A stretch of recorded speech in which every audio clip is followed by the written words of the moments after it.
Hi, I'm Allie Hamilton, and I'm so happy to welcome you to the Come As You Are podcast. Every week, we'll be talking about some aspect of healing, usually around childhood wounds and complicated familial relationships. The topics will always coincide with my personal essay of the week, and this will be a place where we can take a deep dive together. I'm so thrilled you've joined me and delighted for you to always come as you are. Hi there. Hi there. Welcome to our talk. Today, the topic is not a listicle. And I'm going to guess most of you are familiar with listicles, those articles that are like lists, 12 things I wish I had known when I was 20, or, 10 things I would tell my younger self, stuff like that. Okay. So I was struggling to write the essay this week, and part of the reason that I was struggling had to do with timing, because it happens that it's the holiday season right now and we're coming up on the end of the year. And I really wanted to be able to write something that felt hopeful, or that was something like a look back or a look forward, or just something that was not incredibly sad, heartbreaking or rageful, because it's supposed to be, quote unquote, a joyful time of the year. And yet, here in the States, and not just in the States, in other places in the world I'm going to talk about, we had a really heartbreaking week. And so I was struggling with the essay because I didn't want to send out a heartbreaking essay during the holidays. And I grew up in, with a lot of pressure around the holidays. Things had to look right. They had to, as long as everything kind of looked perfect on the outside, it didn't really matter what was happening on the inside. And for me, the holidays were really stressful. My parents were divorced. I had a lot of back and forth kind of stuff. There was, we would alternate years. So some years I would do Christmas Eve at my mom's, Christmas Day at my dad's, and the next year it would flip. A lot of the time I wasn't really happy with that scenario, whatever it was. Then the rules were different in each house. The energy was different. There were a lot of social things around the holidays, especially at my mom's, and she was very concerned with things looking a certain way, even if they, didn't matter what had happened the night before. And I've talked about it a lot and written about it a lot, so I'm not going to spend a lot of time on it. But, my mom was an alcoholic, and so there was a lot of drinking, especially at these social events and especially at holiday events in our culture. There's just a lot of drinking at these. So almost guaranteed at a holiday event, I knew at a certain point in the night or in the day, depending on, that it was probably not going to be pretty or comfortable. It's just a lot of stress. And yet there was a lot of pressure to be dressed nicely, to have a smile on your face, to, certainly act happy, whether you felt happy or not. And that was not just a situation that occurred during the holidays. That was sort of a general state of affairs, but particularly so around the holidays. And when I had my own kids, I really didn't want to continue that tradition, not surprisingly, I had learned over the years, just how much pain occurs when you are feeling one thing and having to act like you're okay when you're not. If you're feeling sad or you're feeling scared or you're feeling anxious or you're feeling angry and you are being told you have to be polite or you have to act like you're happy or the the split that has to occur inside of you to show up like everything's great, even if you feel absolutely not okay on the inside. The cost is very high for that. And when you are trained to do that from a very young age, you can actually sort of come out of that kind of childhood and not have a good sense of how you feel anymore because you've cut yourself off from that information. You've just learned how to, whatever it is that I'm feeling, whether I'm feeling despair or I'm feeling anxiety or I'm feeling depression, I'm just not going to acknowledge that. And I'm going to, show up the way I'm supposed to show up. So you just cut yourself off from that very valuable information about how things are for you. And that's information that we all need in order to make good decisions and to know, to be accountable for the energy that we're spreading, to know if we want to, head in one direction or another, if a relationship feels right, if a job feels right, if a situation feels right. You're cutting yourself off from your intuition, essentially. So it took me a lot of time to kind of rewire my system so that I knew how I felt and so that I could trust my own perception. That was the other part of the equation too, is that there were things that were happening, especially around my mother's drinking, that were really clear to me as I got older that she was not okay. But when I was a kid, when I was really little, I didn't understand what was happening to her. I didn't know why her voice sounded funny or she was having a hard time walking in a straight line or she needed me to help her get out of a cab or count the money, to pay the cab driver. Like I didn't know, I thought there was something wrong with her. I didn't connect the alcohol to the behavior when I was like, 7, 8, 9, 10. It wasn't until I got a little bit older than that, 11, 12, 13, that I started to understand, oh, it's the drinking. And even then, it took me time to realize this is not everyone. Everyone's mom is not doing this. All grown-ups are not doing this. And she is having a problem. Her personality is changing, and there were other things that were occurring. She would get enraged and she would very frequently unleash that fury on me. And it was painful. It was confusing. Just really hard for me to understand. And I loved her so much that it was incredibly heartbreaking for me as a kid. I thought like I must be doing something wrong to be enraging her that way. I thought she must not love me if she could be coming after me like that. There were, it was physical, it was emotional, it was all the things. And I say this is very painful for me sometimes to talk about because I miss my mother so much all the time. So it's hard for me to talk about, even now, as a grown woman, because I don't want to, there's still this sense, like I don't want to betray her, but I also know that by talking about it honestly, I'm really honoring our relationship.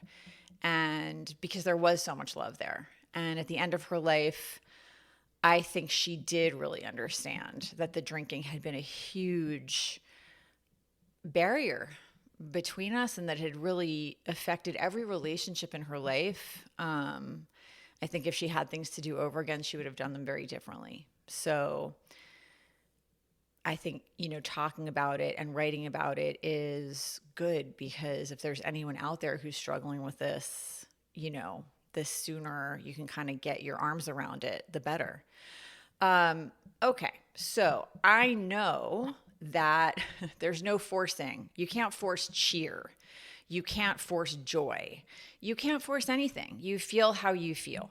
And, when you're writing, when you're doing anything, when you're meeting with a friend, when you're, if you want to be authentic, that's it. You can't pretend. You can't, when you're writing, there is no pretending. So I was trying to write this essay, and I tried 3 different times and I kept like walking away from it because it kept coming out with all of this heartache, but also rage.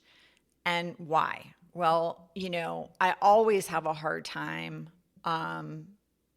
every year around the anniversary of Sandy Hook. It's always hard for me because my son is the age the Sandy Hook kids would have been. And even getting the words would have been out of my mouth is painful. The year that happened, my son was 6 years old. And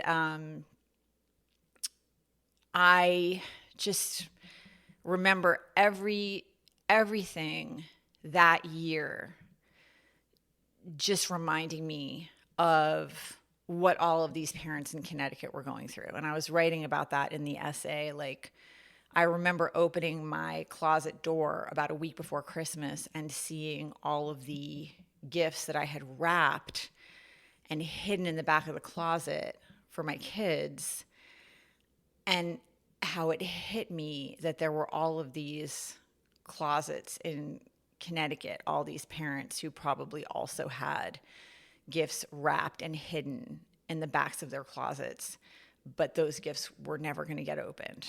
And, just I would hear, it still does me in.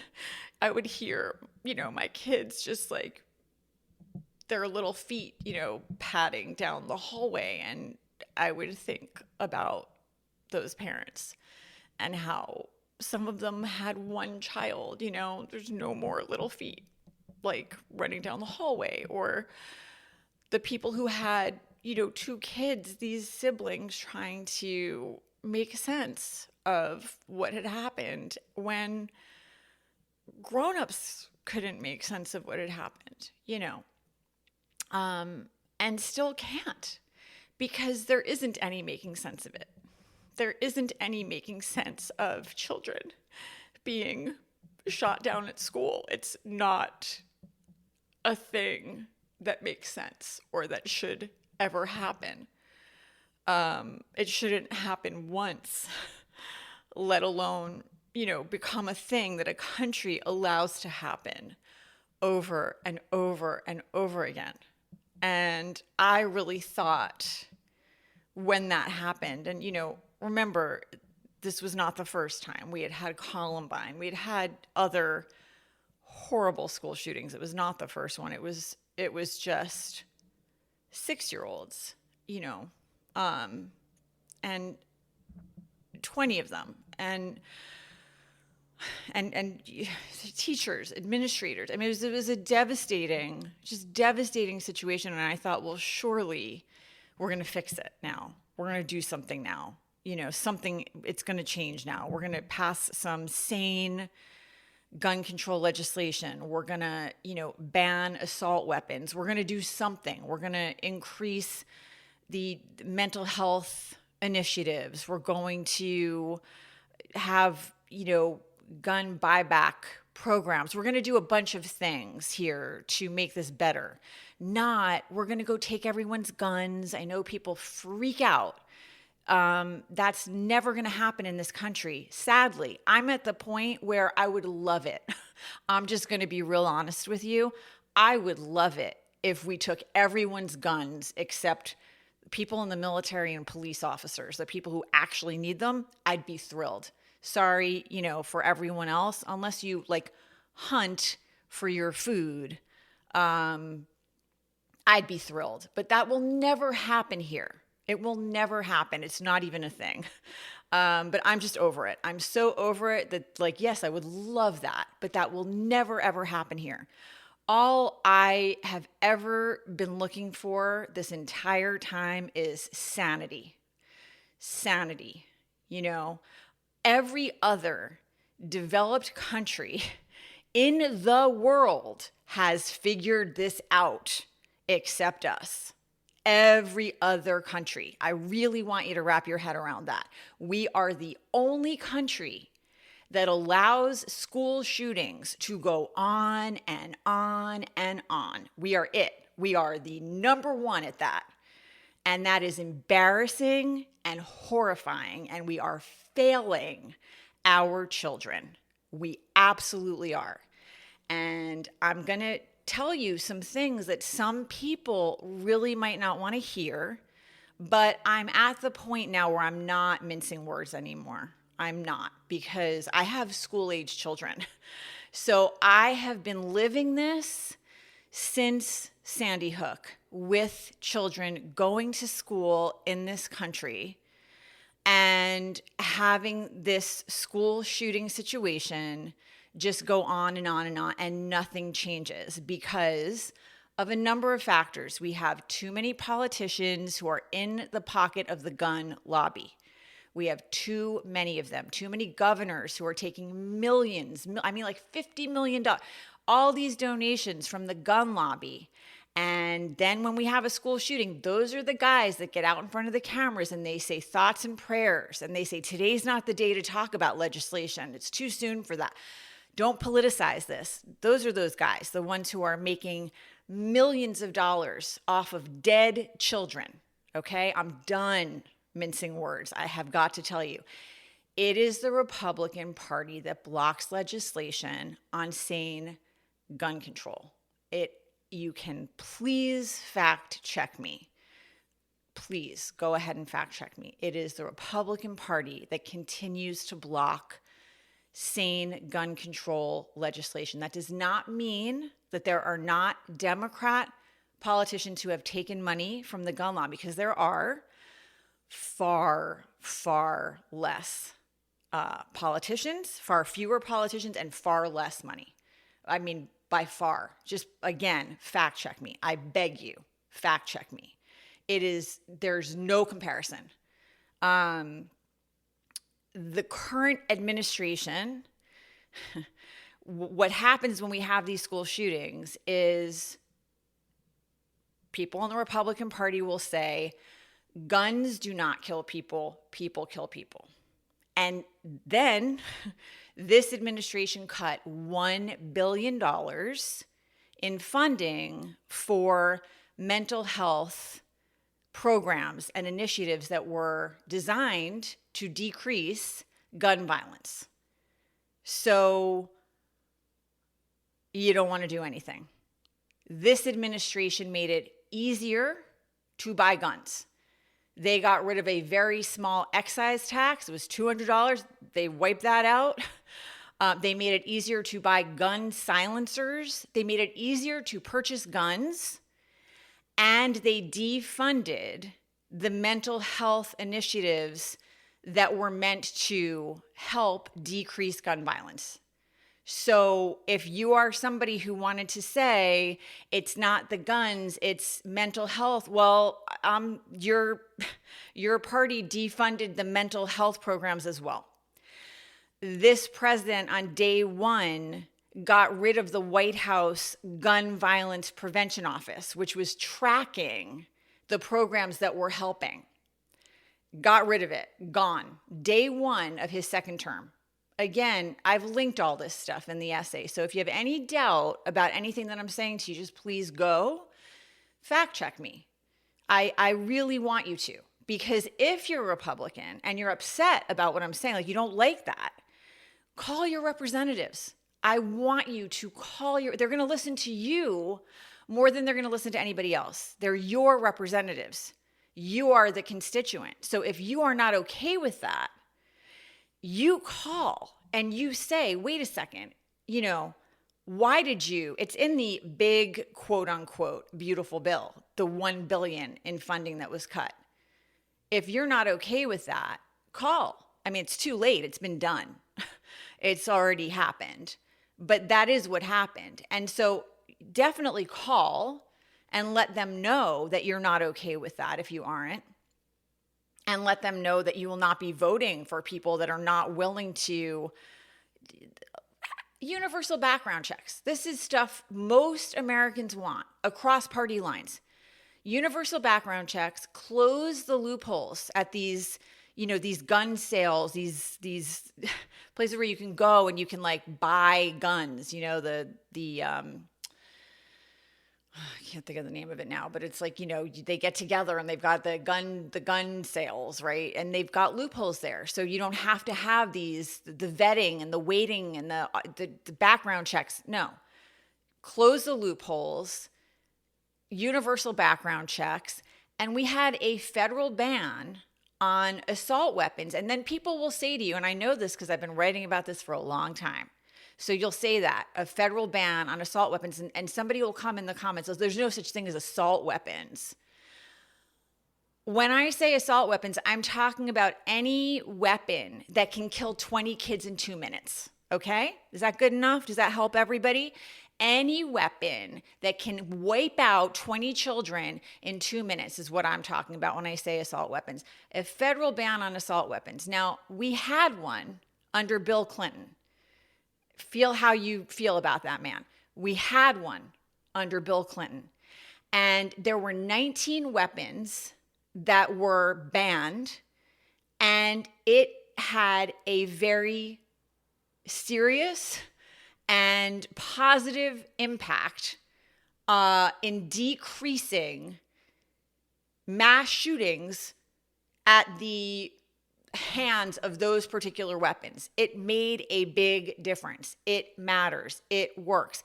Is one thing gonna work? No. One thing is not going to work. It is not a one-pronged problem. It's like an octopus in our country. We have, an obsession with guns here. So one, just a federal ban on assault weapons is not going to get the job done. Just mental health initiatives and programs, that's not going to get the job done. We need to do all the things. We need to do all of them. We need to keep working on this together. All the grown-ups in the room, across the aisle, need to decide we care about our children more than guns. Everybody in the room needs to decide that. Everyone in the room needs to decide we're not voting for people anymore unless they have a serious plan to fix this. We're not voting for people who take money from the gun lobby. We're not doing that anymore. Our children are more important. That's what we need to be doing, is banding together and saying enough. Enough. It is not about putting locks on the doors of schools or putting, guards outside with more guns. It doesn't work. We don't need more guns in this country. We don't need teachers with guns. Enough. Enough. It's, look at Uvalde, look at Robb Elementary School. We had quote unquote good guys with guns. They stood around. They did nothing. Children died. It doesn't work. What we are doing is not working. Thoughts and prayers do not stop bullets. They do not stop school shootings. So you can probably tell I'm enraged over this. Of all the things we talk about, this one for me is the one that gets me the most beside myself, because I have 2 school-age children who, by the way, have both been in lockdowns at their schools. And I'm in California, where we have some of the best, gun laws in the country. Every state, there's the federal gun laws, and then the state can do what the state does, right? Here in California, we have some of the best gun laws in the country, and still, one of the 2 students at Brown University last weekend who was there during the shooting, she was in a shooting when she was 15 in Santa Clarita at her high school. She was 15 years old. She got shot in the stomach. Her name is Mia. can't remember her last name. I want to say Trita or Trent. It's again in the essay, but she was shot in the stomach. Her best friend was killed, and she was there at Brown last weekend. So she's been in 2 school shootings. She's not the only one. There's Zoe Weissman, 2 school shootings. Zoe was at Parkland, and now she was at Brown last weekend. So this is where we are in our country, that we have children who maybe they were in a school shooting when they were in middle school, and now things are so crazy here that the odds are decent that they might be in a second one when they go to college. This is not normal, and it's not okay. It's just, we've gone beyond any, it's not a normal way to live. And I was writing about this. It's very, very hard and painful to write about, to talk about, to think about. But I got a text from my son when he was in high school, and he was in a lockdown. I was at IKEA. I was 45 minutes away. I was buying furniture. I was moving my dad across the country into an assisted living facility near me. And suddenly I got a text, and he said, "Mom, we're on lockdown. I'm not really sure what's going on, and my everything stopped. My knees went out. I sat down on a couch in the showroom there, and I was, I said to him, 'Where are you? Are you okay? Like, where is everyone?' He started explaining to me like where they were being kept. They were being quiet, like what was happening. As I'm texting with him and trying to stay calm, stay connected with him, so he's calm, so he knows I'm there, I'm with him, he's not by himself. I said, 'Are you scared?' He said, 'I am scared.' I said, 'Okay, me too, but let me see what I can try to find out here.' I'm then like trying to get on the parents' Facebook page for the school to see if anyone has any information about whether, what's happening. Is this real? Is it active? What's going on? Why aren't the kids being evacuated? The kids were not evacuated. Somebody had called in a bomb threat in his situation, and they don't evacuate because what has happened in other school shootings is bomb threats get called in, and then when the kids are evacuated, then the shooter starts as soon as the kids are leaving the school. So I'm trying to get on the local police department page. I'm trying to figure out what's happening. 45 minutes like that, I lost my peripheral vision. I couldn't even hear anything. It was just all completely just my heart, my connection to my child in this phone, texting with him, just trying to keep him okay. I asked him, just, do you know where the exits are? Do you know, which teacher is with you? What are they? What's the advice being given here right now? The advice has changed over the last few years. It used to be that they wanted the kids to hide, to shelter in place. And now the advice is different. Now it's you run if you can, you hide if you have to, and you fight if you must.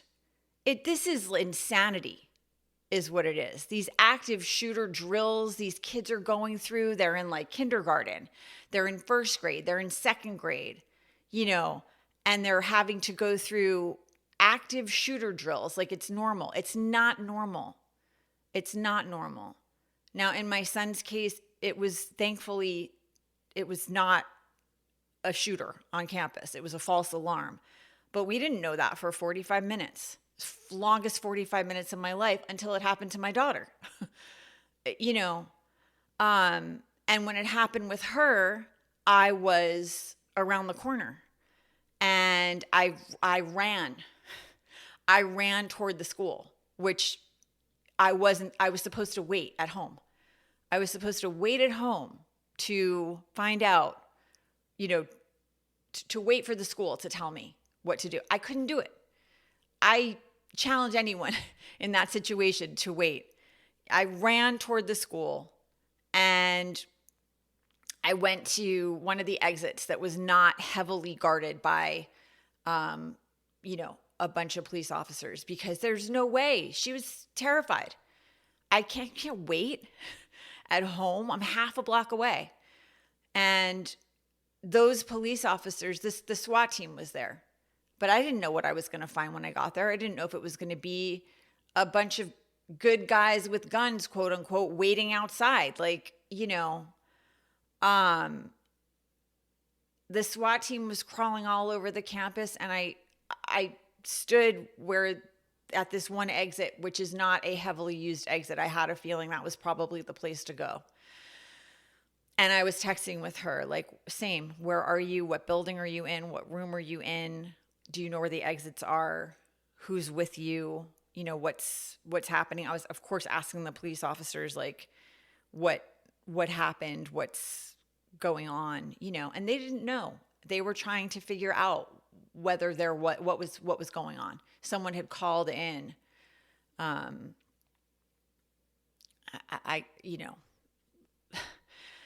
a possible situation.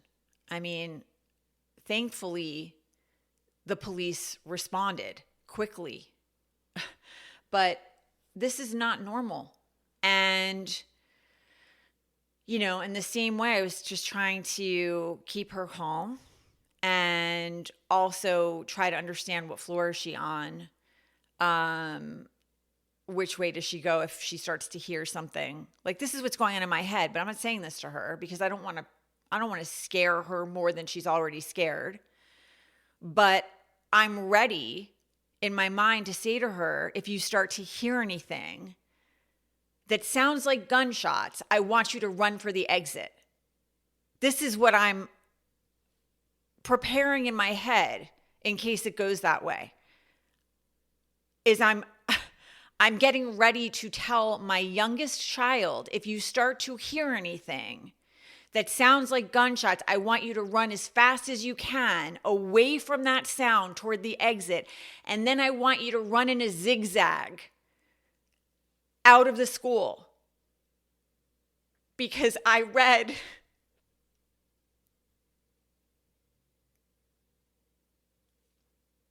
that it is harder to shoot someone when they're running in a zigzag.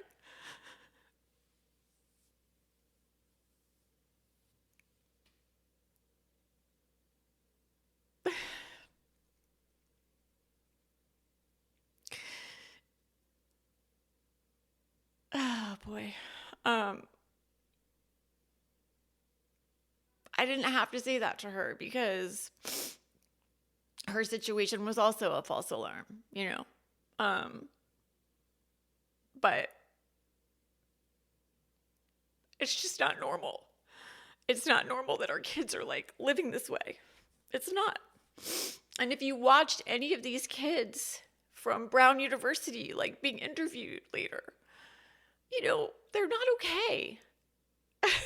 None of the kids are okay.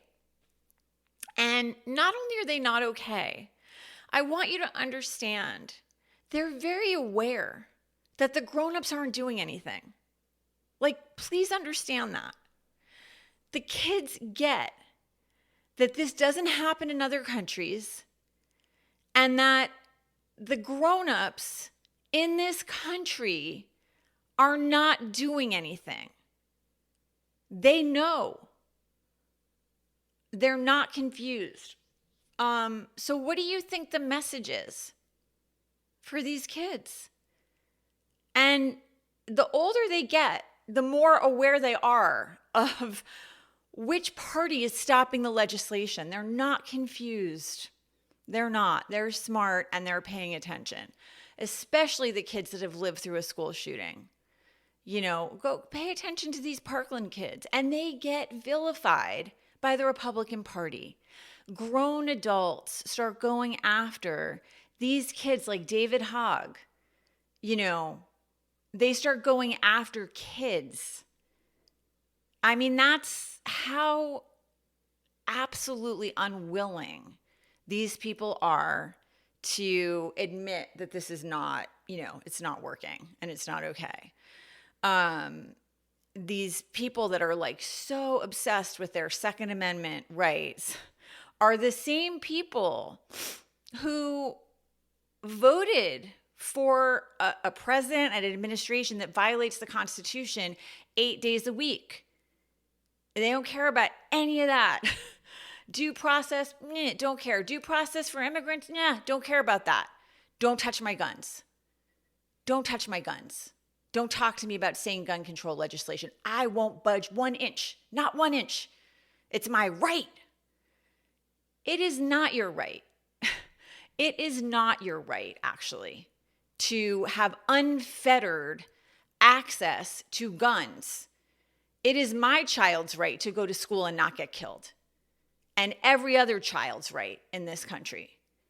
It's a right to be able to go to school and know you're safe. That is a right.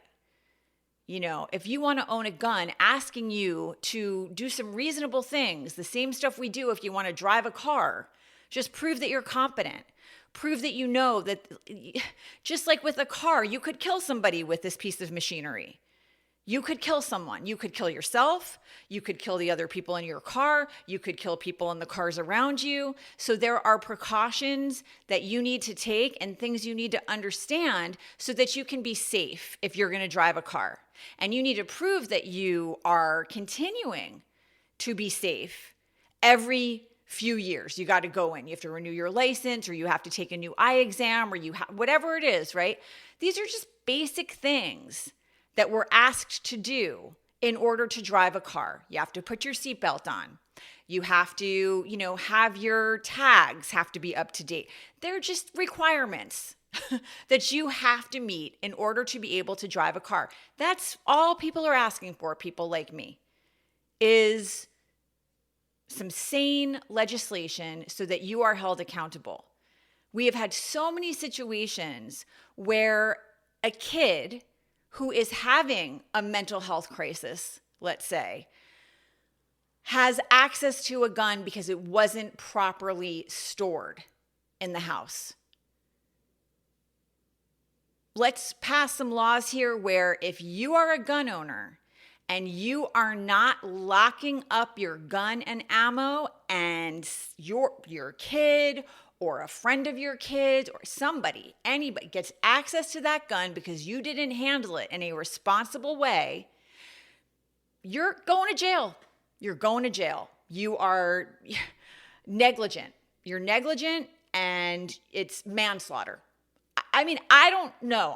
I'm riffing here, but you are culpable. If you can't be responsible enough to put your gun away and lock it so that some kid who's going through a crisis can't get their hands on it, then you are not responsible enough to have a gun. And let me tell you something. If a couple people got punished like that, where they went to jail, I promise you, a lot of gun owners would start locking up their guns and taking better care. I'm asking for some sane gun control legislation so that we don't have babies dying at school all the time. And this is the party that fights for heartbeat laws, the pro-life party, and they fight for heartbeat laws. If there's a heartbeat, that's it. Well, every kid getting shot at school has a beating heart before the bullet hits them. So why don't you care?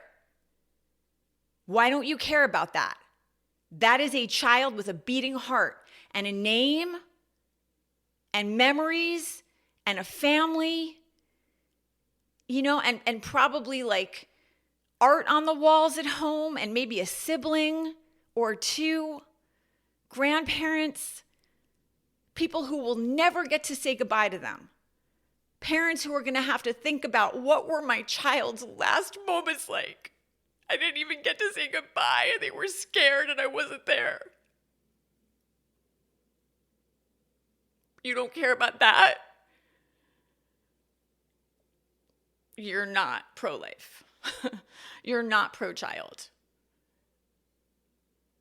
I'm done. I'm done with that. I'm done.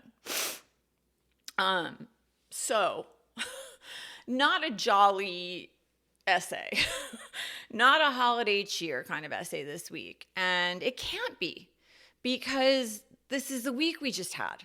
This is reality, you know? So it's already having a hard time because of Sandy Hook, which is every year it's just there. And then we had Brown University, and you wake up the next morning, and it's Bondi Beach, and I mean, I just couldn't, I don't know. I just thought, what are we doing in this world? What is happening? And Australia has incredibly strong gun control. And, people are so disgusting that are like, so obsessed with their guns. Or see, they have really strict, gun control. So it doesn't work. It does work. This was their first one. We've had 159 mass shootings. They've had one. It does work. Just stop already with your sick obsession. You're obsessed. You have a sickness. You have an obsession. You have an addiction. You need help. Get help. Really. There's something wrong when you are so you can't let go. It's so much more important to you than children dying. Got to look at that. Really. Anyway, wake up, and there's this horrible thing that has happened. Just devastating. These families celebrating Hanukkah on Bondi Beach. And I saw this mother was interviewed, and she was saying that a bunch of families dove into this pit that was like by a picnic area. And she had her daughter with her. She had her 5-year-old daughter with her, and she was trying to cover her daughter's entire body with her own body. All the parents were doing that. They put the children underneath them, and they were all trying to cover their children. And she was there for, 15 minutes just with her heart just like racing, and she's listening, and she was hearing gunshots, and they were getting closer. She was thinking like, is this it? Is this it? And she was she was hearing shots flying by. And she was thinking like, is my 5-year-old daughter gonna have to crawl out from underneath my lifeless body? And what is she gonna do? She's gonna be alone. She's gonna be alone here trying to like make sense of this. Like, how she's never gonna be okay. She's gonna see all these people. She was trying to like use her legs to cover other people's children. Like, everybody was trying to like work together to cover the children, And I'm sure that you heard, good guy with no gun, good guy with no gun, stopped one of the shooters. Happens to be Muslim. I'm so tired of this I'm tired of it. I'm tired of the racism, I'm so tired. It's gonna kill us all. I can't anymore. There's another couple that tried to stop the shooters as they were heading there. Jewish couple, Sophia and Boris Gurman. And they saw it as they were driving, and they tried to stop one of the shooters, and they lost their lives. They were the first 2 people to get shot. And they would have celebrated 35 years of marriage in January. But they saw what was happening, and they tried to stop it. There are a lot of good people in this world, and they come in all shapes and sizes, all religions, all colors, all everything. And when they see there's somebody that's going to try to hurt people, they'll put their lives on the line. We have got to stop this. We have got to stop this. It just has to stop. All of this, I'm only going to have compassion for some people and not others. You start talking about this this woman and her child, and what about these people and their children? Everyone's children, everywhere, children are dying. Gaza, everywhere. Children are dying because of bombs, because of guns, because of violence. It's because adults are failing. Adults are failing. That's it. And if your compassion is only going to extend to some children and not others, it's your compassion that's got holes in it. Children are innocent. Children are innocent. The end. You know, if we cannot get our heads around the fact that we're supposed to be the stewards of the vulnerable here. You know, when you're the grown-up, you're supposed to be taking care of the vulnerable people in your family, in your community, in your, you know, in your country, in the world. It shouldn't matter. It shouldn't matter. Nothing else should matter. You know, it's like people are losing it here. They're losing it. If you're getting so caught up in all this stuff, you're losing the thread, you know. Yes, there hatred and extremism in any form, radicalism, like, yeah, it's going to kill us all. Hatred, bigotry, radical thing, like that is extreme, all that stuff. It's killing us. It's killing us. It is not the way. It's not the way. We gotta, you know, rise above and start to see clearly here and come together and put down the weapons. And I'm not just talking about guns, like put down the spears, put down just, you know, if you're like an online warrior, like put it down for a minute. Just please,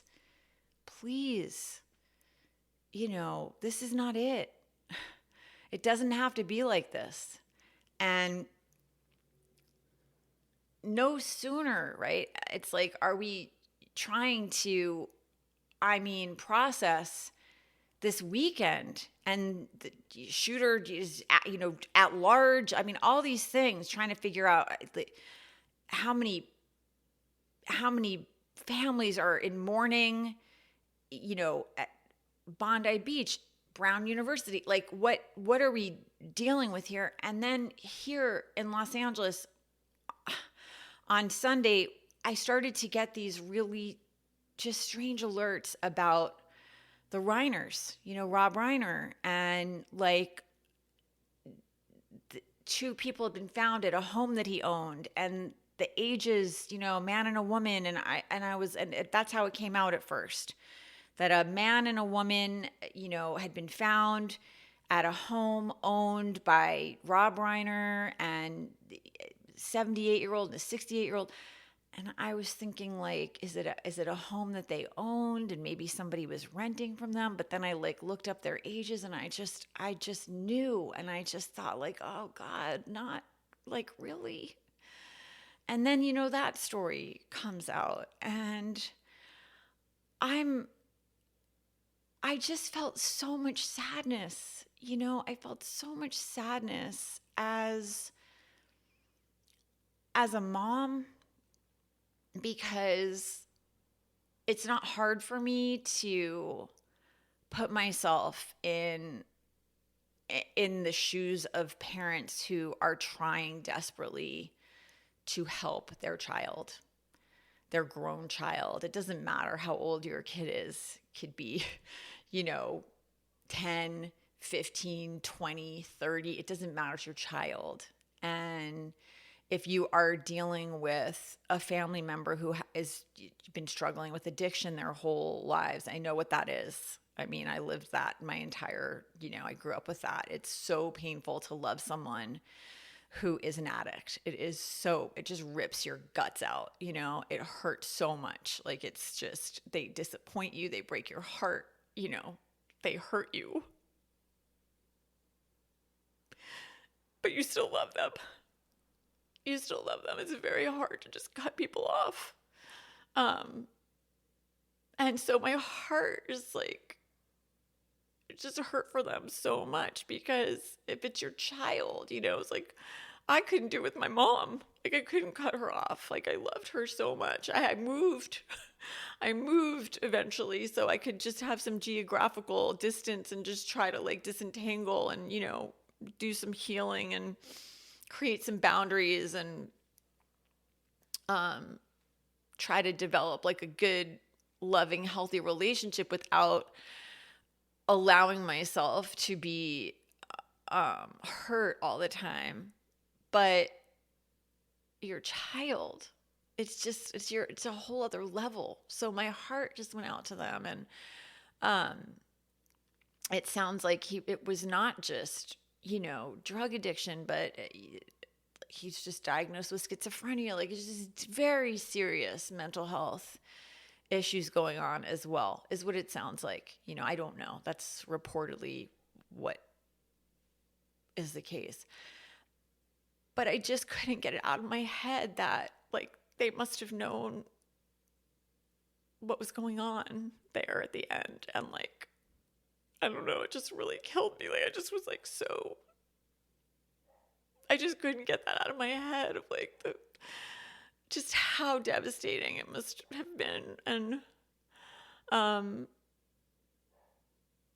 yeah, I don't know. I was just really kind of, like, just done in. And just, such incredible human beings. I don't know how much you follow. I grew up watching All in the Family. So I feel like I grew up with Rob Reiner, and then, just fell in love with every film he ever did. But beyond all of that, like, just really, both of them, exceptional human beings, like, did such good work for, marriage equality and early childhood education. And he's got like he was fighting for like taxing the wealthy, and they're wealthy, like just like a cigarette tax to fund, like, he was really trying to figure out ways to fund programs that mattered. He didn't just talk about things that should change or protest, where he actually like got very involved in making things change. And I just felt, just really absolutely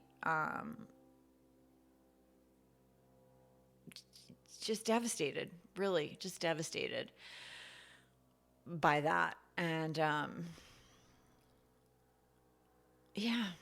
It knocked the wind out of me for days. I just was so incredibly sad. And we have there's Jubilant Sykes is a Grammy-winning opera singer who is from Santa Monica, who's 71, and he just went through this with his son, his 31-year-old son. Stabbed him to death in his home, and is also schizophrenic. There are a lot of people in our healthcare system who are not being served in our mental health care system is not equipped to handle this. We've got to figure this out in a better way, because people ask all these questions like, well, can't you have people committed for 72 hours? If someone is going to be a harm to themselves, you can have someone committed involuntarily for like 72 hours. And if it is determined that they're no longer, a danger to themselves or other people, they're going to be released to, whoever their guardian is, or, however it is. It's the system's not working.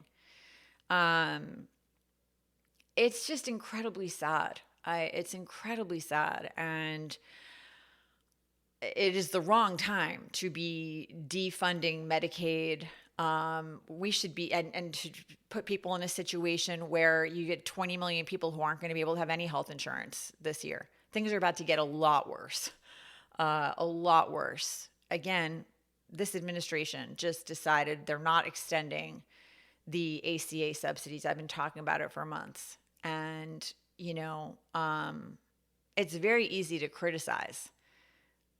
Go ahead, create something better. You've had 10 years. You've had 10 years to come up with something different then. this guy's been doing nothing but criticizing the Affordable Care Act, which is the same thing as Obamacare. In case anyone's confused, those are the same thing. The Affordable Care Act, the ACA, and Obamacare, those are the same thing. He hates it because Obama created it. And it was based on something Mitt Romney did, by the way, in his state. So, this whole thing is ridiculous. It's like,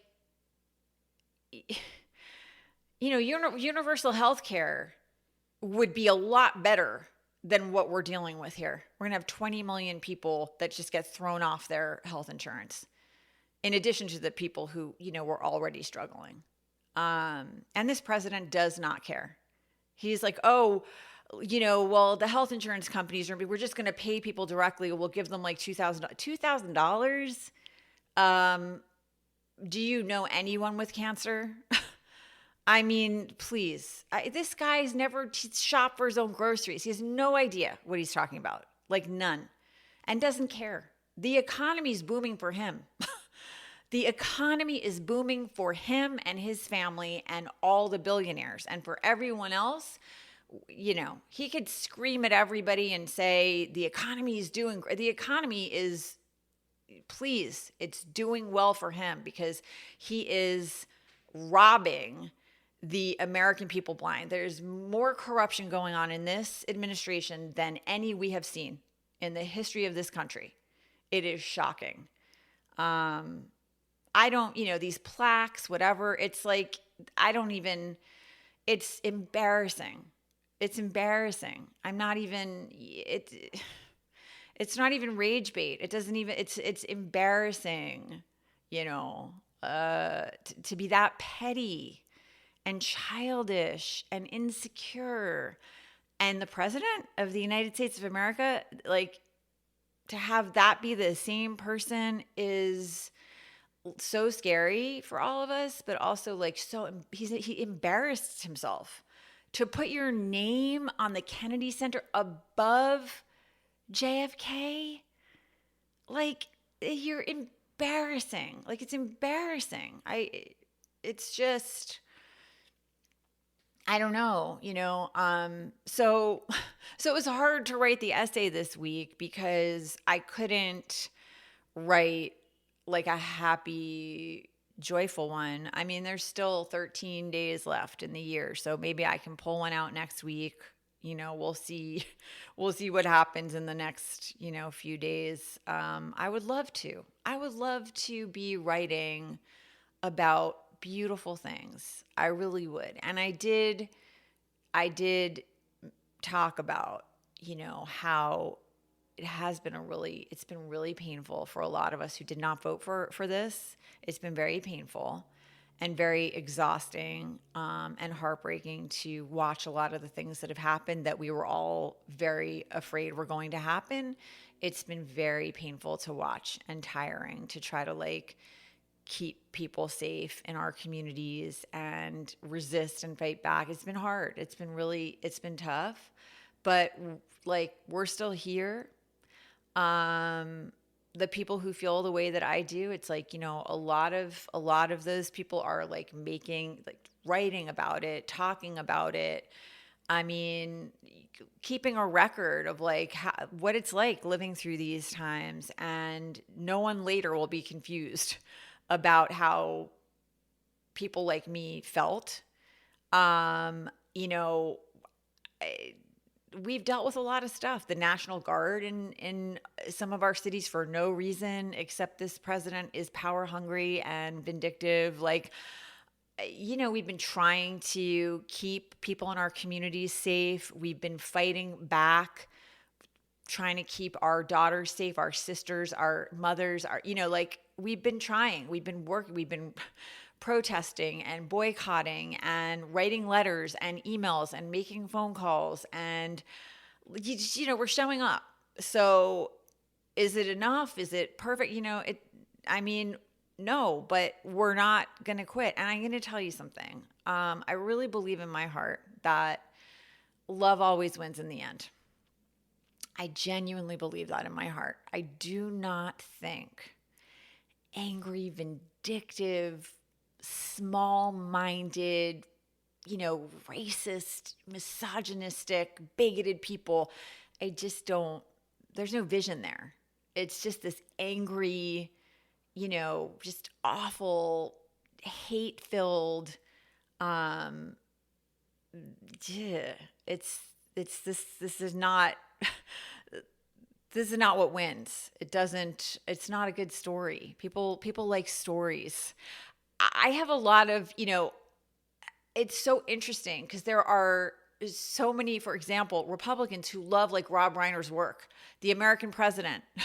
Love it. Love it. Think Andrew Shepard. Oh, that's how a president should be, and yet in that film, Bob Rumson is the Republican. Andrew Shepard is the card carrying ACLU member. I'm a card carrying ACLU member.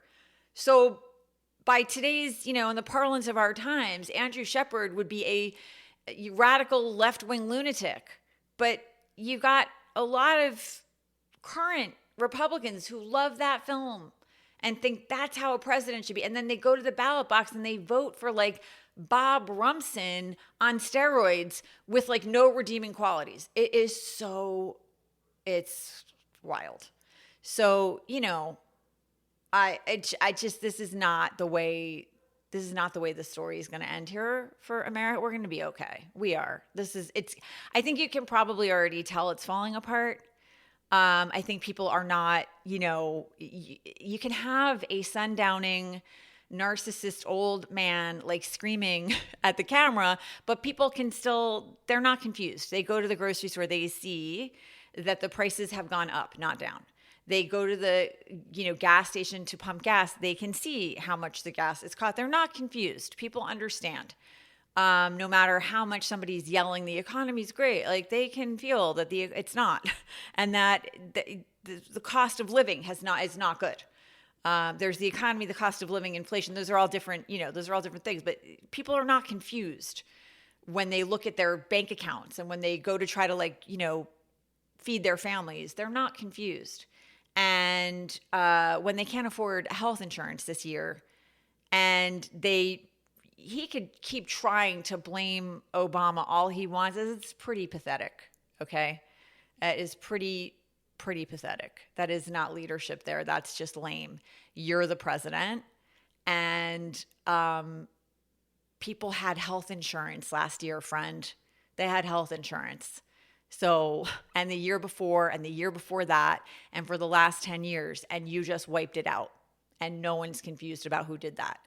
So it's falling apart. And his absolutely despicable message about the Reiners, nobody liked that, except maybe Stephen Miller, and I don't know, maybe the people in his administration who are so small-minded and just awful people. But I don't think even a lot of Republicans liked that message. So this isn't going to be the way our story ends, but it might be rough for the next little while. So we just got to hang in there, people who feel like I do, and stick with each other and try to keep fighting back and keep fighting for the things that are important to us. And please stop with the hatred. Just just try to I don't know, just try to put the kids at the front, put the kids up front in your minds, and let's just figure out what we can do to stop our kids from getting killed at school. That would be just a good first, really obvious thing to focus on. And then we can keep going from there. I really love you. And I hope that you are hanging in there. I hope that you find some peace and some joy this holiday season, even if your heart is hurting, even if you have felt exhausted, even if you felt, there's so much heartache. I hope that you're also able to hug the people that you love longer and harder, and focus on the things in your life, the people who are safe, the people you can talk to, the people you can cry with, the people who get you. Remember that you have your gallows humor and you have your grit and you have your beautiful heart if it's hurting, you know, you have a tender heart and you care about things, and you focus on, you know, focus on that stuff, focus on the beauty, focus on, get out in nature, you know, like look up at the stars at night, try to like get some sun on your face if you can, you know, just to replenish the, you know, replenish your energy and your, remind yourself people are good. So many people are good. And I really appreciate you and your comments and your love and your energy, and you know where to find me if you need me. And some weeks are just sad and they're just hard, and that's okay. You know, just got to be with that and let the tears fly, and then, you know, when the joy comes, just open our arms wide and just be with things as they are, you know, let ourselves feel the feelings. And I appreciate your willingness to do that with me. Sending you a lot of love.